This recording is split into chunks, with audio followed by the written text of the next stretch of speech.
तो भाई लोग एक बार फिर से तैयार हो जाइए वही पुराने रुतबे में तबाही मचाने के लिए।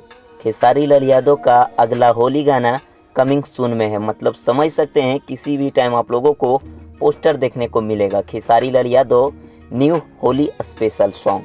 खेसारी लाल यादव के साथ दिखने वाली है कोमल सिंह। आप लोगों को पता होगा कोमल सिंह के साथ खेसारी लाल यादव का एक बहुत ही बवाल और हाई लेवल का क्वालिटी बेस्ट भाई होली स्पेशल सॉन्ग खेसारी लाल यादव का शूट किया गया है कोमल सिंह के साथ, जो गाना आप लोगों के बीच अनंता म्यूजिक के यूट्यूब चैनल से जल्द ही देखने को मिलने वाला है। Khesari Lal Yadav new Bhojpuri Holi song coming soon. तो आप लोग तैयार रहिए ऐसे ही तबाही मचाने के लिए। अपनी कुर्सी की पेटी बांध लो, मौसम बिगड़ने वाला है। जी हाँ दोस्तों, 15 मार्च को पूरा माहौल बिगड़ने वाला है। आप लोग तैयार रहिएगा। आप लोगों को पता होगा ट्रेंडिंग स्टार खेसारी लाल यादव का जन्मदिन आने वाला है।